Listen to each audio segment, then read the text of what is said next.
Hi, I'm Annie Botticelli, and this is the Storyteller forecast for Sagittarius for February 2018. Go to my website, anniehelpsyou.com, if you would love to learn to read charts. I can help you with that. My astrology apprenticeship program is enrolling. If you'd like to do it for personal or professional use, I can help you with that. So check it out at anniehelpsyou.com along with my recent blogs. Also, if you would like a written report for your sign, different than the things I focus on in the videos, then you can go to cozybysweetstarlight.com, my new website, and see your written horoscopes there, plus lots of other juicy, yummy blog headers. So what is going on in the month of February? We have continued eclipse wildness. We've got radical new directions that are coming in from these eclipses. These eclipses are in a favorable synergy with Sag planets. So overall, the energies are very favorable to Sagittarius. So especially if you have planets that are in close proximity to where the eclipse degrees are occurring.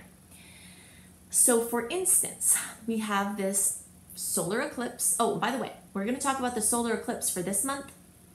But if you haven't listened to my January report, then definitely do that, because in that report I talk about the lunar eclipse, which is on January 31st, and how it could affect you. And that influence is going to extend well beyond January 31st, which is definitely all February too. So check that out so that you get the other piece of the picture here. Okay, so we've got this solar eclipse. This is an eclipse that is a continuation of the Leo Aquarius eclipse cycle that started at the beginning of 2017 and runs through probably the first half of 2019. So there are certain areas of life that are getting acted upon for each sign, which we've been talking about, we're going to keep talking about. There are general themes, which are the Leo and Aquarius themes that everyone globally is experiencing. So in general, the lunar eclipses take out something, they close up something. You know, we think about this idea of energy not being transformed or not being, basically energy is not created nor destroyed, it just changes form. And this is very evident at eclipse time, because energy is taken away in the form of the lunar eclipse, energy is placed in the form of the solar eclipse. Sometimes it's not as organized as that, like something goes out, something comes in. Sometimes you start to see the things coming in before the things going out, and you know, it's just this mishmash of stories that are going on, they're ongoing. And so 4 to 6 weeks before the actual eclipse, so that brings us into December, where eclipse energy really started to get hot. So from the astronomical perspective, an eclipse happens on one day. From the astrological perspective, we've got these, you know, groupings of hot spots and longer stories and cycles, etc. So anything related to these Leo Aquarius eclipses could happen at any time between the beginning of 2017 and mid-2019. But during the eclipse points, the 4 to 6, even 8 weeks before and after those eclipses are hot spots for eclipse news and information. Okay, so if your birthday is between December 14th and the rest of the sign, or if you have between 22 degrees up through 29 degrees of Sag, if you're watching for your rising sign or your moon sign, then this eclipse on February 15th at 27 degrees of Aquarius is going to most affect you. Or if you have any other Sag planets, or even Aquarius planets or some other things, but we're just focusing on Sag right now. If you have other Sag planets within that 22 to 29 degree realm, this 27 degree eclipse is going to most activate those sectors for you. But it can and will affect everybody. There's just an extra added hot spot. Again, a hot spot or potential increase in potentials of it more notably affecting you. And I expect the effects of the solar eclipse in general to be very positive, because the eclipse is making a sextile, which is a 60-degree angle to your planet. So if you have, like I said, anywhere between 22 degrees and 29 degrees of your sun, which you would if you were born between December 13th or 14th and the rest of the sign, or if you're watching for your rising sign from 22 degrees on, then you'll be having this 60-degree angle between the eclipse and your placement. And that's very favorable. But even if you are one of the earlier degree placements or your birthday is earlier in the sign, this is still favorable to you energetically. And we're going to talk about the areas of life that are going to be accentuated. So I'm calling the theme of the month for Sagittarius. I think I mentioned, maybe I didn't, I'm also a Sag, and I have tons of planets in Sag. So whenever I'm reading for you, I have a more intricate understanding of these potentials and how they're manifesting from a personal experience. So I'm calling the theme for us for this month, getting loud and crazy busy with money ops in parentheses. Okay, so the early and middle degree placements are going to be experiencing this eclipse in the 3rd house. Some of you late middle and definitely you late degree placements are going to be experiencing this eclipse in the 2nd house. But you could also see some of the 3rd house effects that I'm going to list. So for the late degree placements, so if your birthday is in the last 10 days of the sign, or the last 10 degrees, like from 20 to 29 degrees, if you're watching for your rising or moon, then that's going to be in the 2nd house. So the 2nd house means new energy, right? Solar eclipses bring in new energy. Something else to note about solar eclipses is that they're like new moon energy times 3. So we have new moon opportunities every month. We have this rhythm every 28 or so days. But when we have an eclipse, the energy of that newness is expanded by threefold. So that saying everything comes in threes, that is astrologically based, and this is one of the reasons. So you might see 3 different manifestations. Or you could see one manifestation that is like a whopper, you know? So for the late degree placements, this could come in the form of new income stream. It's a very common occurrence when a solar eclipse opens up in your 2nd house of finances that new money comes in.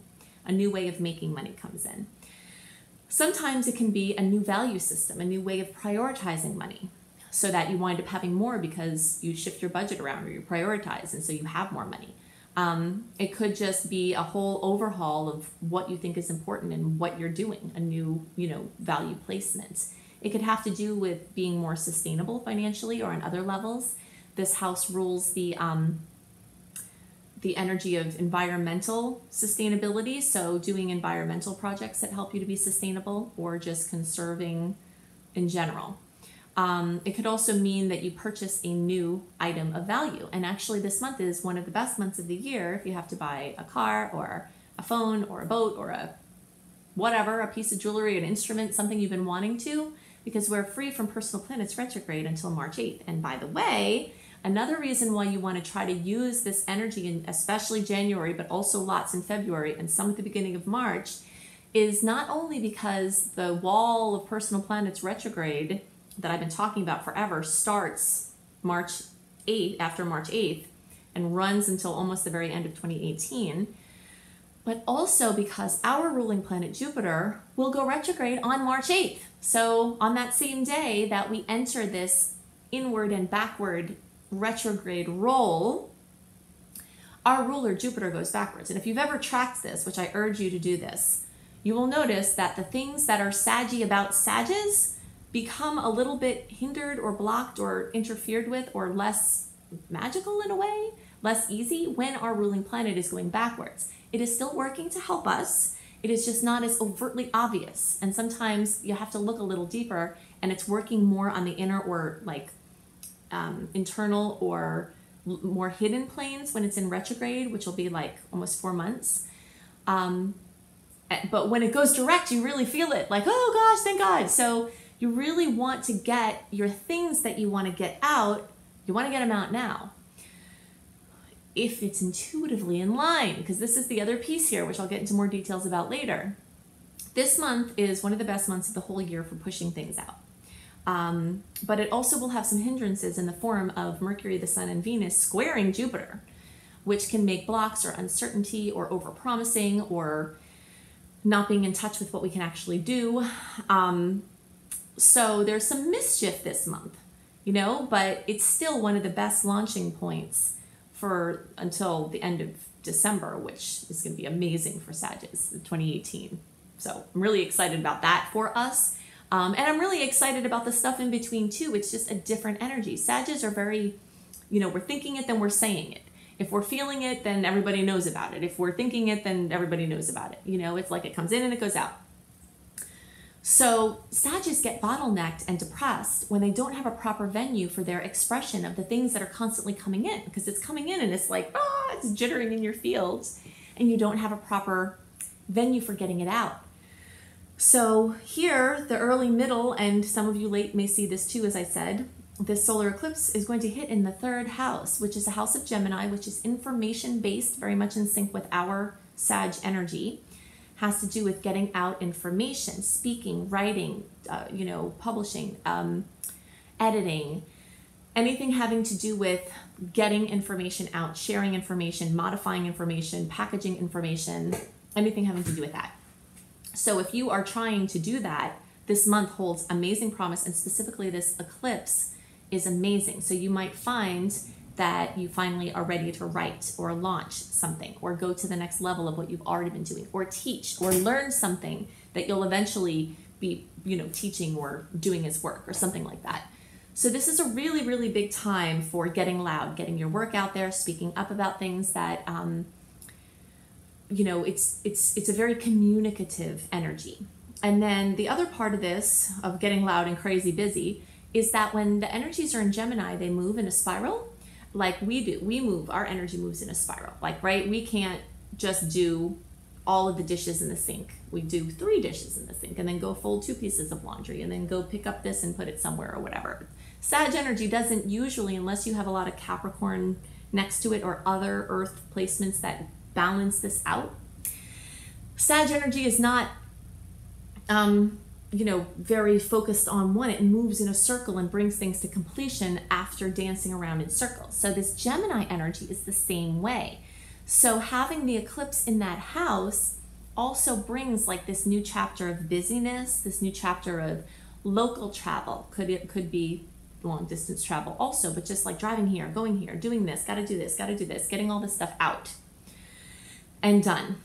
It could also increase in mobility. So many Saggies will upgrade their car or their, they'll get an RV or a boat or a bike or something where their mobility is increased, because the 3rd house where the solar eclipse is going to be for most of you and energetically affecting all of you in some way is in this house of not just communication, but mobility.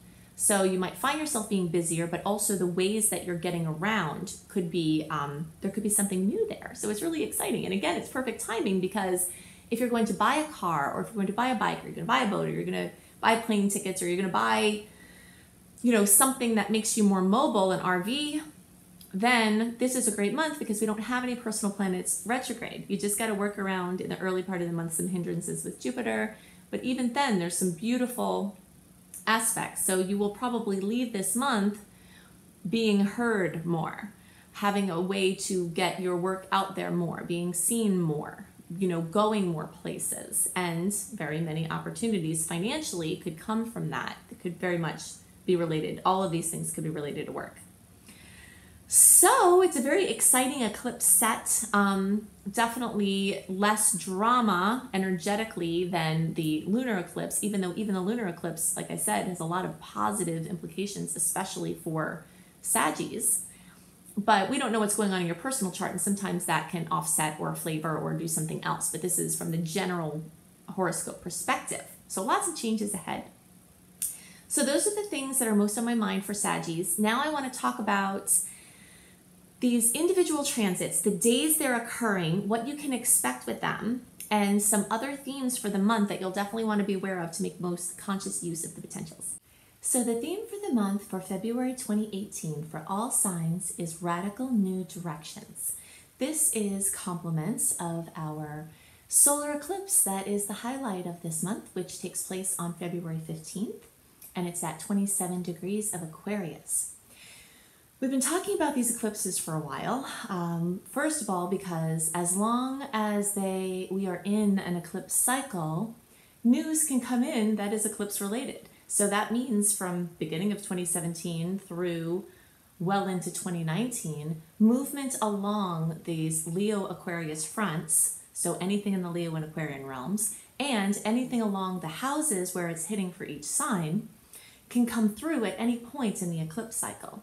It's just when the actual eclipses are happening, and then the 4 to 6, even 8 weeks before, and in some cases after, they're like hot spots on a timeline of a story that is ongoing. So sometimes I get asked the question, can I have eclipse news come in sooner than 6 weeks before the actual eclipse? The answer is yes. I actually just myself this week had something very clearly, and I'm recording this in the middle of December, very clearly had a solar eclipse in February manifestation starting to come through in the middle of December. So the eclipse times and the times right before and after are hot spots where there's an increase in frequency of eclipse-related news. But if you look more closely, you'll see that this story that's going on is in motion behind the scenes to some degree for the whole time of the eclipse cycle. So, radical new directions for this period of time. We have major trajectory changes as a common outcome of eclipses. So we're remembering that an eclipse as an astronomical event takes place on one day. An eclipse as an astrological event is an ongoing cycle of a story. So we're looking for hot spots or major news or things to come through around eclipse time because the frequency and the probability is increased. So that's why around this period of time, you'll be likely having the effects of the solar eclipse. So the lunar eclipse that happened at the end of January, we're still very much in a hot spot for that. So closings, endings, completions, things coming to fruition in a big way that you've been working on. Those energies can still come into February, even though the highlight of the month astrologically is the new moon. So the new moon solar eclipse brings in new opportunities, new windows, new doors, new possibilities. And sometimes they're in line with things you've been working on, but sometimes they seem to come out of the blue. So look for this news, but usually it won't be too hard to find. But at the same time, sometimes there are things going on the more subtle levels that are only aware to the seeker. You know, if you're looking for it, you could go through an eclipse season and think, well, gosh, nothing happened at all. But if you're really looking, you'll definitely see at least subtle changes in the story that's going on. So there will be major impetus to move forward, and the stars are right in general for new directions because we don't have any personal planets retrograde this month of February. But at the same time, I describe a lot of what else is going on in February as mischievous. You know, there are aspects that can definitely serve as hindrances to moving forward. So while I'm giving you the report about this green light for moving forward, if you're intuitively not feeling like you should say yes to something or that you should do something, then you have to honor that. And there might be reality checks or things to make you look or dig deeper throughout this month. And we'll go into more details about each of those aspects and what days they are and what they can bring.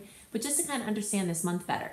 Green light's on for moving forward, but lots of hindrances that could bring hesitation or doubt.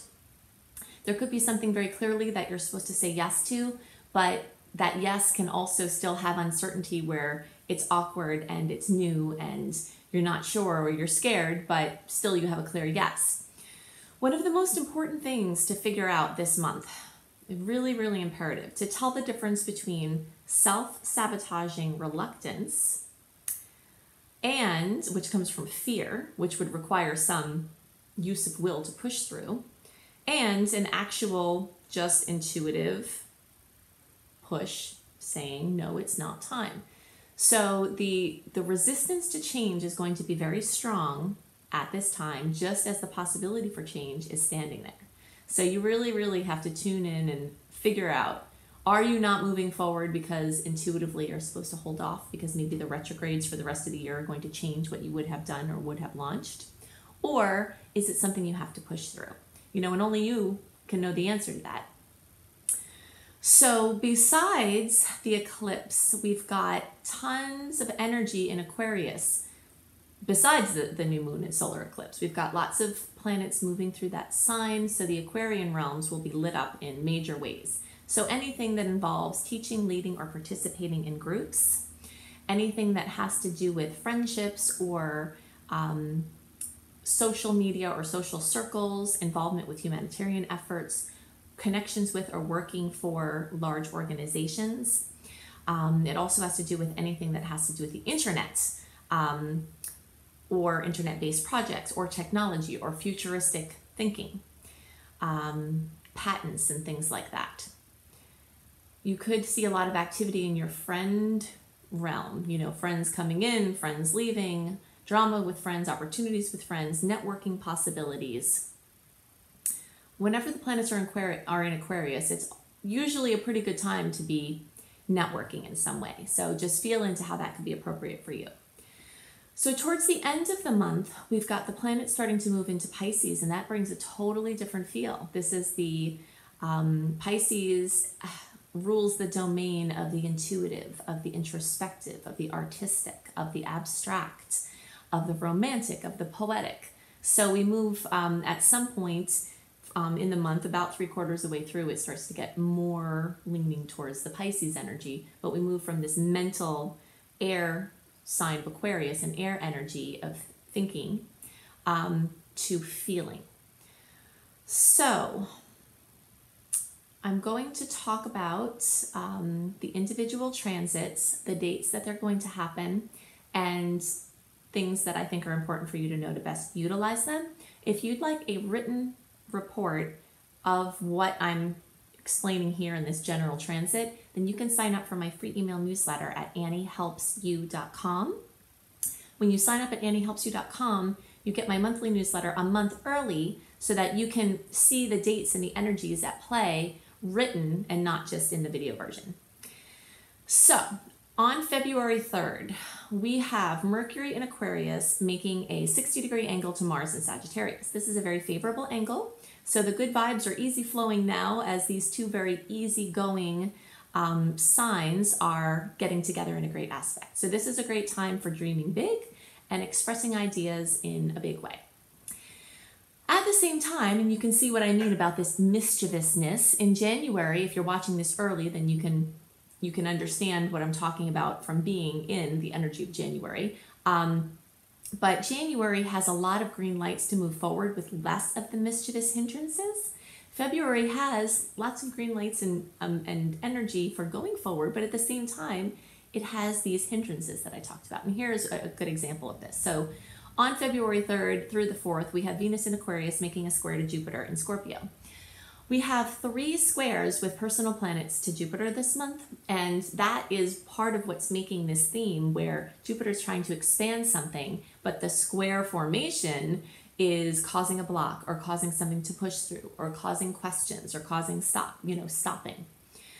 So freedom and commitment may come into conflict at this time. The aspect can also bring challenges to love, money, or expression.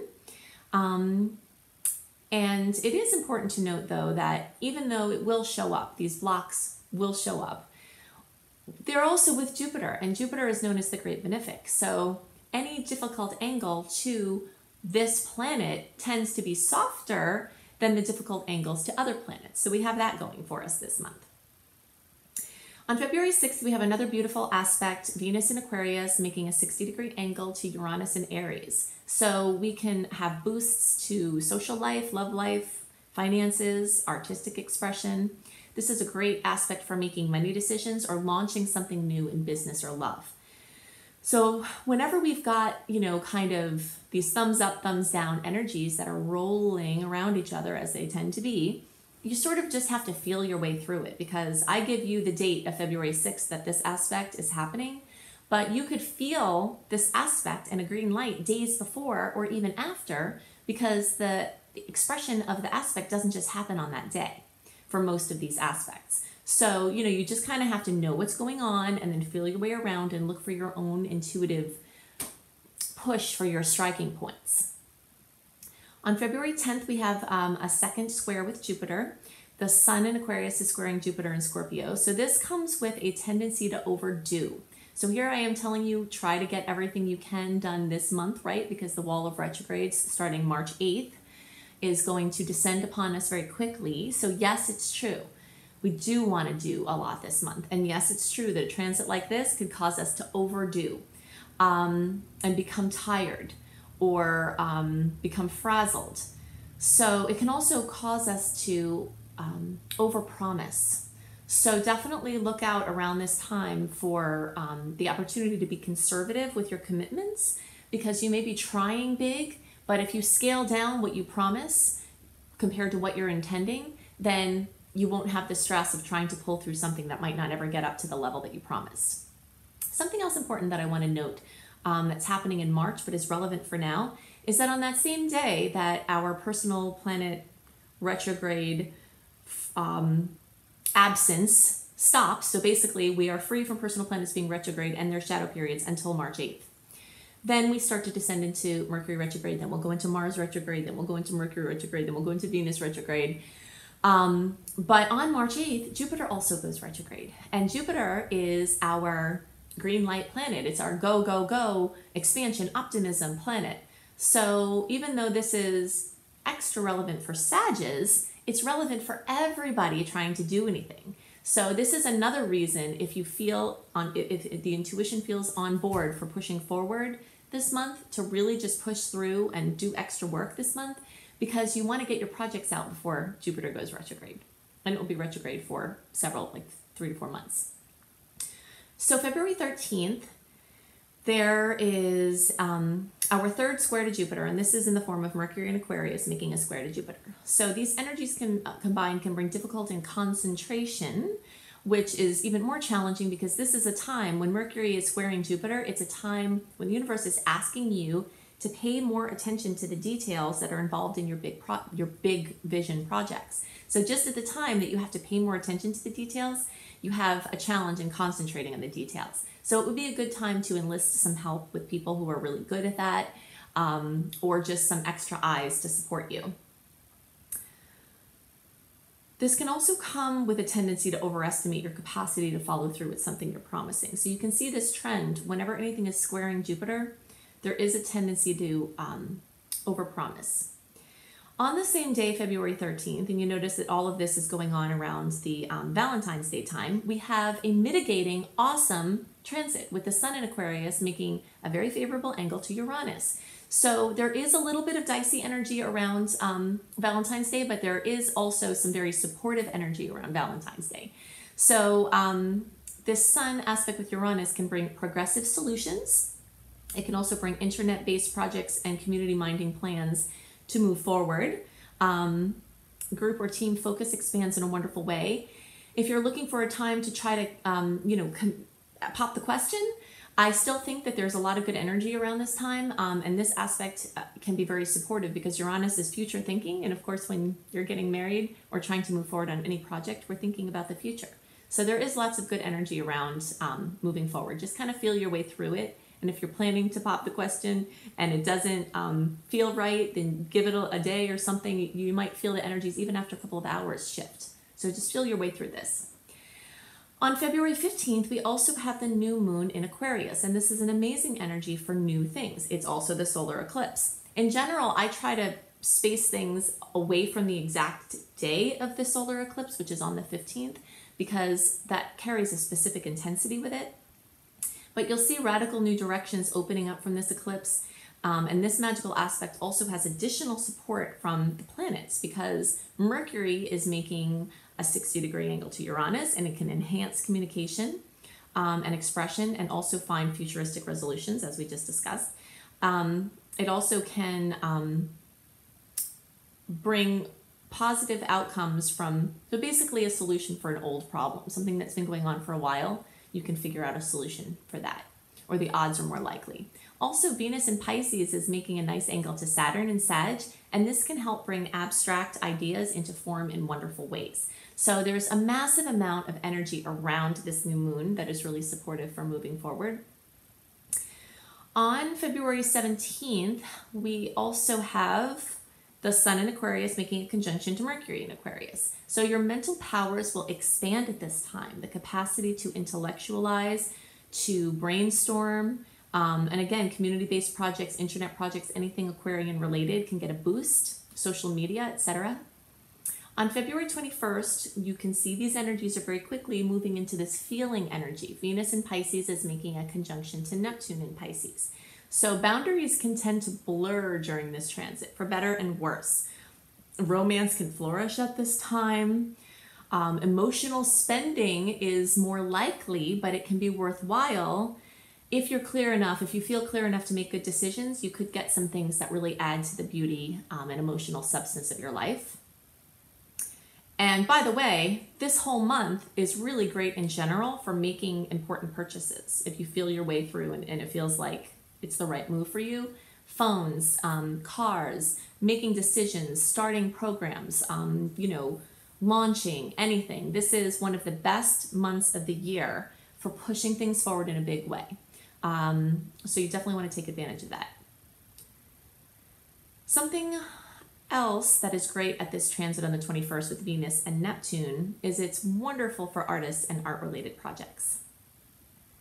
So on the 25th, we have Venus in Pisces squaring Mars in Sag. So this can be a little bit of a bummer. Emotional longing may be met with emotionless and detached reflections, okay, which doesn't usually feel good. But this is a really good time to remember that the only constant that we can trust is our connection with spirit, and not the fickleness of the material realms. So when we have a transit like this that can be a little bit disappointing or a little bit confusing, it serves to fuel our spiritual work in the way that whenever we put our dependence and happiness in something outside of ourselves in an ever-changing world, we're on a planet that's moving, that's spinning, but it's also moving, and then it's also moving within that moving, and then it's in a solar system that's moving, in a universe that's moving, everything is moving. So the only thing that's constant is our connection to spirit, that all that is. And this is an amazing transit to reiterate that into our being and to be able to find happiness beyond what our circumstances are. At this same time, we have Mercury in Pisces making a conjunction with Neptune. So this combination can be amazing for romance and emotional connections. Alternatively, and especially because of the square that is also happening this day, it can cause confusion or deception. So just again, tune in and trust your gut feelings in deeper ways. On the same day, the 25th, this is a very powerful time in the cosmos, lots going on. We've got the Sun in Pisces making a beautiful aspect to Saturn in Capricorn, which is a great time for abstract ideas taking shape beautifully and rough edges being softened with great outcomes. Whenever we have energies of water and energies of earth coming together in a beautiful aspect, it gives us the opportunity to blend art and function. On the 27th, we have an awesome aspect with Venus in Pisces making a 60-degree angle to Pluto in Capricorn. I want to take a second now to note, you've noticed I've said 60-degree angle quite a few times in this report. That means that there is a strong story of this 60-degree angle. And 60-degree angles are positive, supportive aspects, but they usually involve you having to take action on something. They're a little bit different than a trine. Trines tend to just bring things in, and yes, you can take action on those beautiful aspects also, but this 60-degree angle really wants you to do something. And the way I always describe this is like, let's say you want a peach pie, right? And you have all the ingredients for the pie on your counter, and then you're like, why don't I have a peach pie? Everything is there, right? Well, you have to use the ingredients to make the pie. So you might have to do something active with these 60-degree angles to be able to get the better aspect, but they're full of opportunities. So on the 27th, we've got this Venus in Pisces 60-degree angle to Pluto in Capricorn. So again, you see this theme of artistic flow receiving great support, tangible support, material support. Look for ways to bring intuition and practicality together. So you've heard me say something like that a few times, and that's because of this blending of water energies and earth energies as a little bit of a pattern this month. On the 28th, we have Mercury in Pisces making a square to Mars in Sag. So be on guard for misunderstandings at this time. Unclear communications can bring challenges and conflicts, and it may be hard to express feelings at this time, or it could just be that deadlines could create creativity blocks. You know, Mars in Sag wants to go, go, go and be everywhere at the same time and do everything at the same time. But Mercury in Pisces is more of a slower, emotional, quiet, soft moving energy, you know? So whenever those two conflicting energies come in, you can see there might be some conflicts there. Also on February 28th, we have a beautiful aspect with Mercury in Pisces making a 60-degree angle with Pluto in Capricorn. So compassionate communication can result in great strides at this time. So adding art to function is a great way to use this energy also.